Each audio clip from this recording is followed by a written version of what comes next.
Hello there. What is going on, everyone? Today we're going to be talking about my top 5 rebels for Star Wars Legion. I always love doing top 10s, top 5s in this case, and talking about some of my favorite units of the game. I'm going to be doing these kind of breakdowns or these lists by faction, and I'm going to talk about focusing on what I think is my favorite list, but not necessarily what is best. So I'll talk about why I think they're my favorites.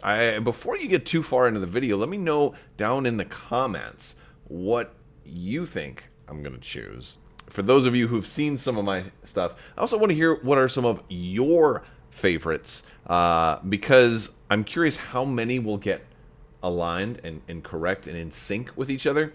Because the Rebels are a very big faction in the game. They have lots of units available, and they have a lot of different play styles. And so the Rebel faction for Star Wars Legion is absolutely huge, diverse, and they have a lot of really cool stuff going on. And so it was a tough choice to come up with my top 5 units for the Rebels. And talking about some of my other favorite things, I want to thank today's sponsor. These are my favorite tokens in the whole wide world. Luxury Playstyle. They make awesome full metal tokens. There's a whole line fully compatible with Star Wars Legion. You should definitely check them out.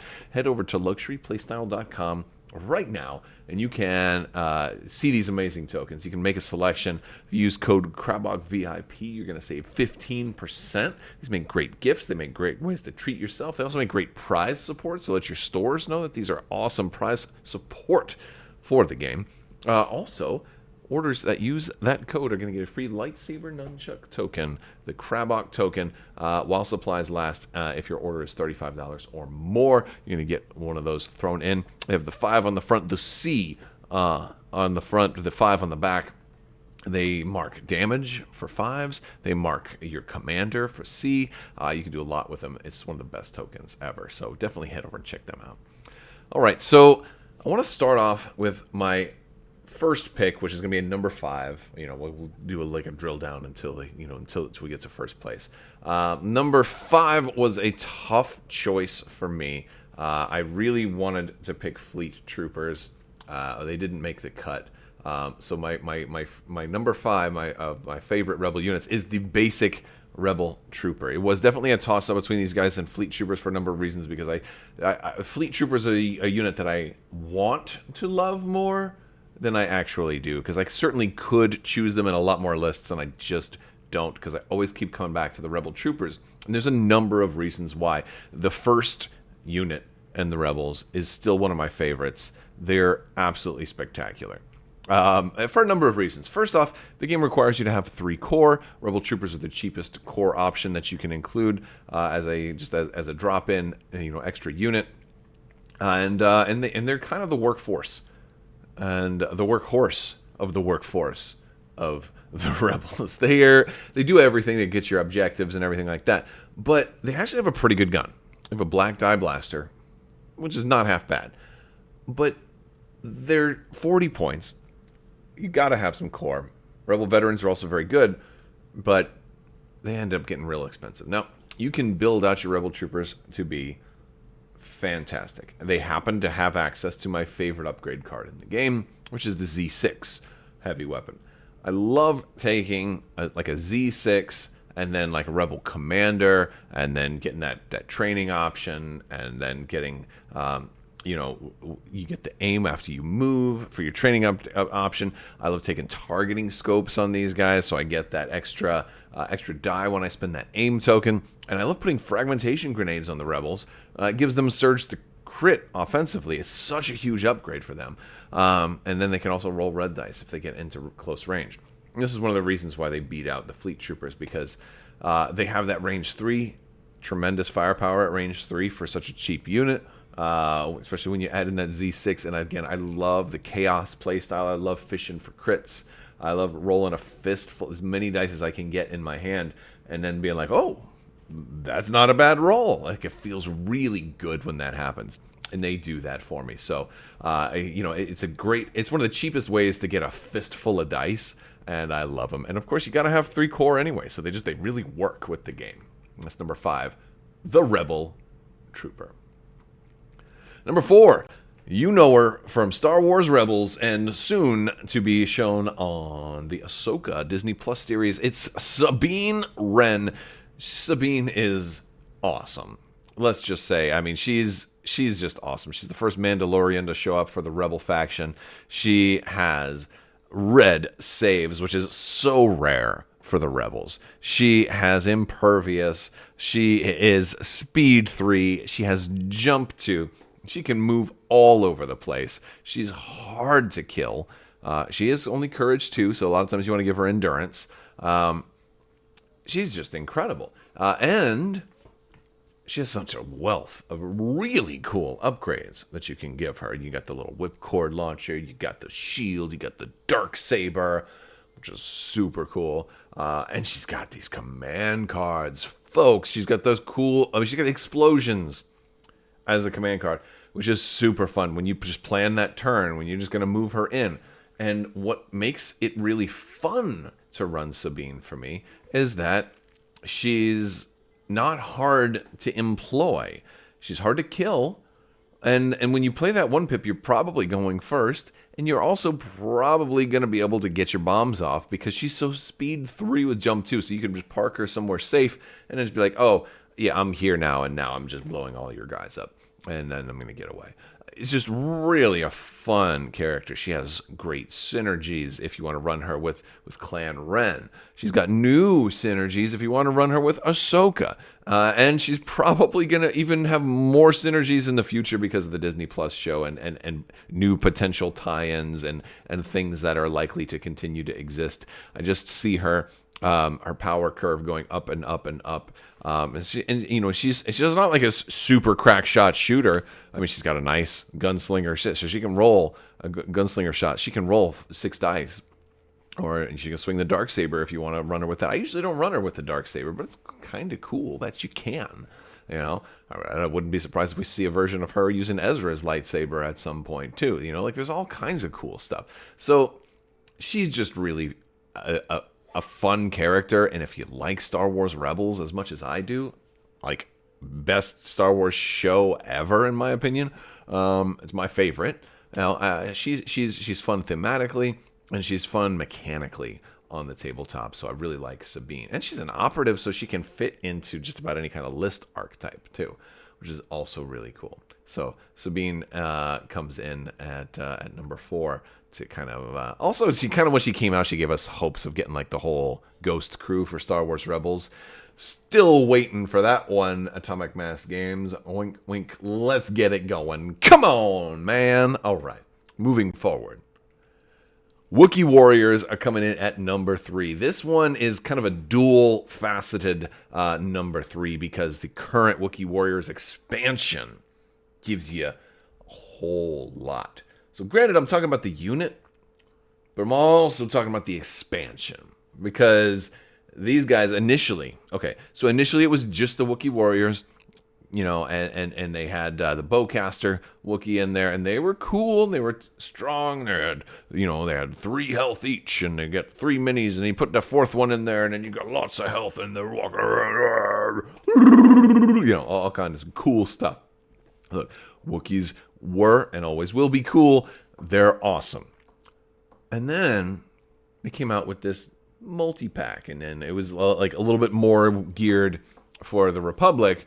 And then it had it had new unit cards, and it had all this extra stuff, and then it was like 4 units worth of stuff in there. 2 unit cards for the Rebels, 2 unit cards for the Republic, and new heavies and all kinds of cool stuff, and new sculpts and all of that. So like the Wookiee Warriors are in this really complex place right now. Whereas if you had the old Wookiee Warriors, you've got like this classic. I liked them so much I bought 3. I maxed out on being able to run Wookiee Warriors when they came out. They were fun. Also, I mean, there weren't that many special forces at the time also. And when playing them, like when they came out, they weren't seen as this massively popular and terrifying meta-destroying unit. They were kind of mid-level.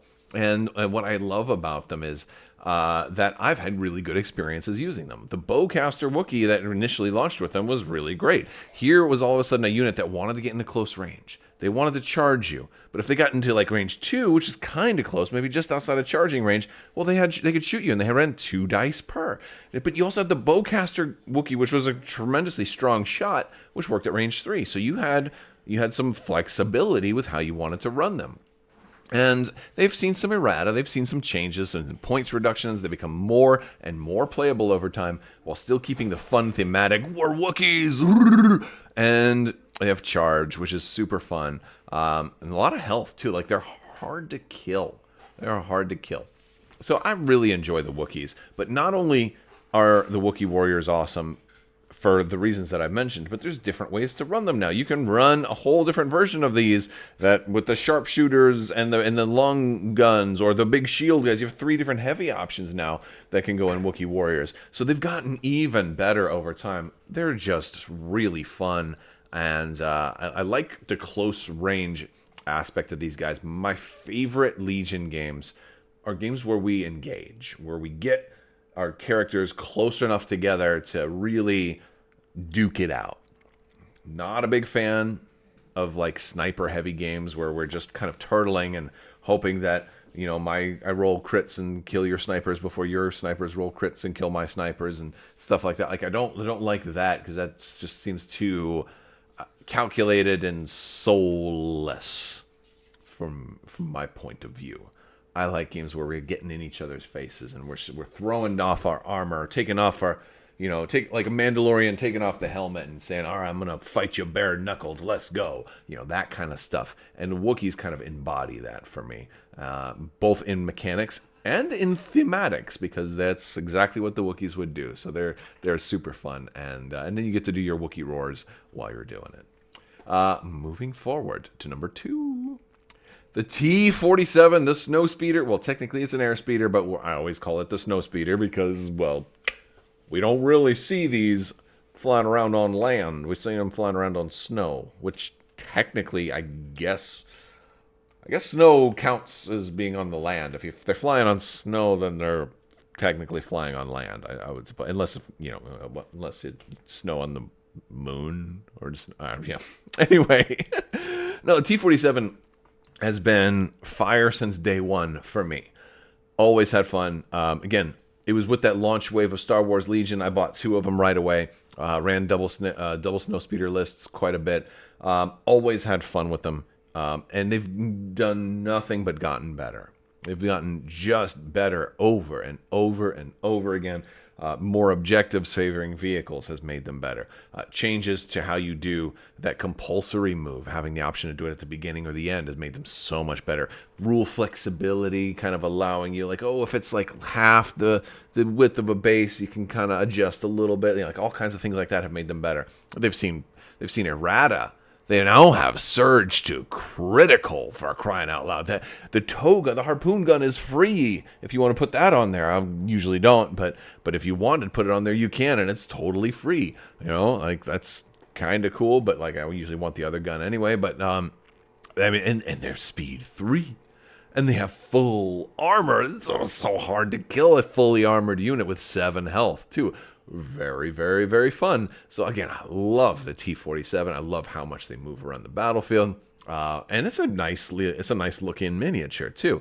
Sometimes it's a little tricky to fit a miniature like this, but I feel like battlefields have become more and more sparsely populated, because that, like, this used to be one of the the biggest base. This and the ATST both at launch were like the big bases, but we've seen multiple bases larger than this since the game has come out. So I feel like battlefields have adjusted to account for really large vehicles having movement and room to move around. So it's just easier than ever to like fit the T-47 like flat on the board after a compulsory move than it ever was back in the early days of Legion, when I feel like battlefields were often a little more crowded.